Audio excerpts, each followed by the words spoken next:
Dobrodošli, ovo je druga aktivnost Najenke.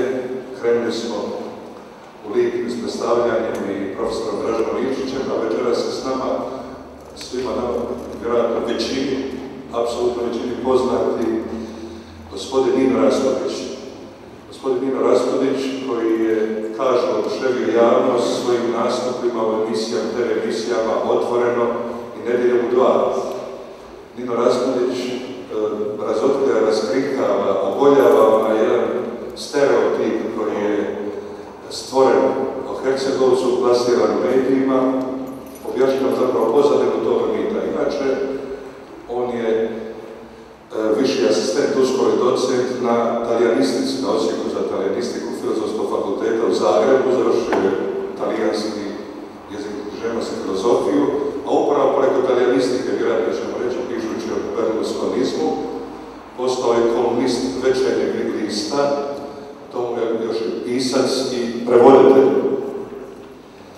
Na Facebooku postoji nekoliko tisuća članova jedne grupe koja se zove Nino Raspudić, ponos Hercegovine, vjerojatno s razlogom. Pa vjerojatno je uloga našeg signora prezidenta Nikola Grmoje velika je žena do Hercegovka, pa vjerojatno je moj posla interes dovesti ovako ugledno i možda intrigantnog predavača.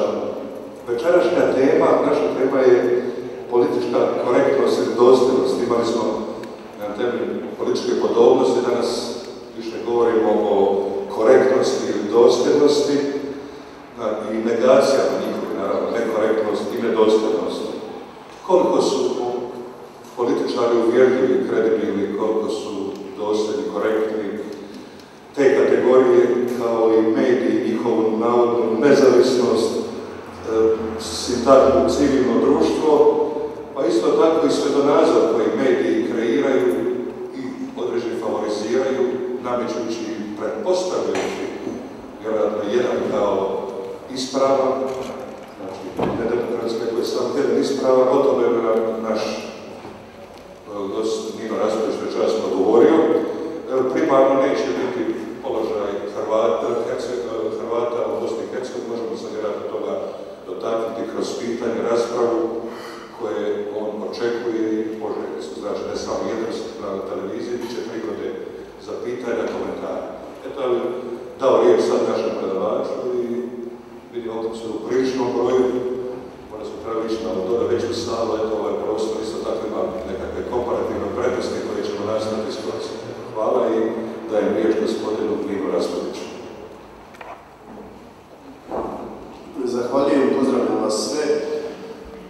Iznenađen sam što vas vidim u ovako velikom broju. Ja živim u Zagrebu i u Zagrebu je nemoguće okupiti ovoliko ljudi na jednom mjestu na neku sličnu temu od javnog interesa.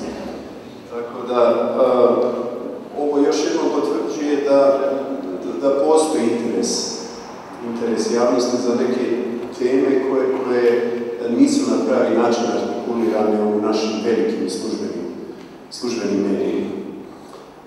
Okvirni naslov ovog izlaganja ticao se političke korektnosti i dosljednosti. Politička korektnost se razumijeva kao neki opće prihvaćeni sustav vrijednosti, način poželjnog i prihvatljivog govorenja i mišljenja u jednoj zajednici koja je definirala svoje osnovne vrijednosti oko kojih se svi slažu.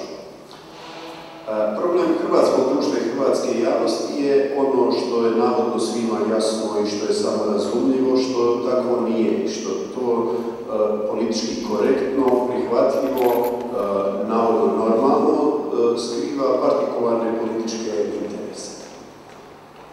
Trudio sam se u svom pisanju Večernjem listu, imam redovnu kolumnu koja je sada prerijeđena na 2 tjedna, prije išla jednom tjedno, analizirati dnevne, ne samo političke, nego i šire društvene i kulturne fenomene, pokušavajući uvijek ići ispod površine. Znači, ne ostati sad na razini tih dnevno-političkih igrača koji sami po sebi toliko nisu ni važni, nego vidjeti neke dublje tendencije, kuda stvari ide. Zamislite društvo u kome je premijer pobjegao u inozemstvo da izbjegne zatvor, gdje gdje je ministar i potpredsjednik vlade već u zatvoru, gdje je puno uglednih ljudi iz gospodarstva, javnih poduzeća u zatvoru, da svaka istraga koja se pokrene u javnom poduzeću otkriva silne pronevjere, gdje su ljudi razočarani u politiku i stranke i gdje su već 10 godina unikani komercijalnim televizijama koji nude sliku lake zabave, uspjeha, sisa i guzica i sl. Ne govorim o Hrvatskoj, govorim o Italiji početkom 90. godina, naravno stvar je potpuno ista. U Italiji se premijer zvao Bettino Craxi, 80. godina je dominirao talijanskom politikom. To je bilo vrijeme kada na Raju ugledni profesor, jedan ljevičar, jedan demokršćanin vode dubokoumne rasprave ideološke, političke, crveni, kao što se kod nas silno puno govori o crnima, crvenima, o Jasenovcu, o Bleiburgu, kao da je to prekjučer bilo ne prije 60-70 godina. A onda se pokazalo u Italiji, dok se na površini vodila ta nazori velika politička borba, da je talijansko društvo kroz 80. je bilo duboko korumpirano i da je ta korupcija zahvatila cjelokupnu političku scenu i gospodarstvo. I sad kada je ta mreža i bolje rečeno ta piramida dosegla tu razinu trulosti i korupcije, počela se urušavati sama od sebe. Tako da je u Italiji u početku 90-ih jedna mala istraga Milanu, koja se ticala nekih makinacija od odvoza smeća i namještanja poslova, razotkrila sve. Jednostavno je piramida, to je nešto, možda Hypo banka, ako se sada dovede do kraja, proizvede taj učinak kod nas. I pokazalo se nešto vrlo zanimljivo, dok se vodila ta silna politička borba na površini, ispod je sve to bilo dobro uvezano i korumpirano. I onda u Italiji dolazi do sloma i u velikih političkih stranaka, to su bili demokršćani, komunistička partija do početka 90. I ostaje jedan zrakoprazni prostor u koji uljeće Silvio Berlusconi, poduzetnik koji je 10 godina ranije otvorio prve javne kanale i televizije, pa dok su ovamo na Raju bili ti ozbiljni profesori koji raspravljaju duboko u teme, on na svojim televizijama nudi te kvizove, sliku uspjeha i slično.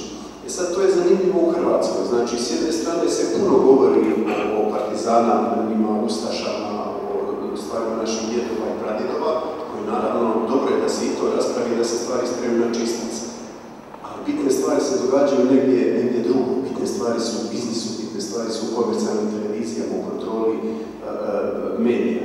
I kaže, dogodila se vrlo slična stvar. Kad se u Italiji to sve razotkrilo, Craxi, koji je postao simbol toga, je pobjegao u Tunis i 2000. godine je umro u Tunisu, gdje je pobjegao da izbjegne pravdi. Nevjerojatno je kako se u Hrvatskoj događaju gotovo iste stvari. Sad je samo pitanje ko će biti naš Berlusconi, ko će sada koja vrsta političke elite će u budućnosti preuzeti stvar u svoje ruke. Mislim da je treba tražiti u tom spoju biznisa i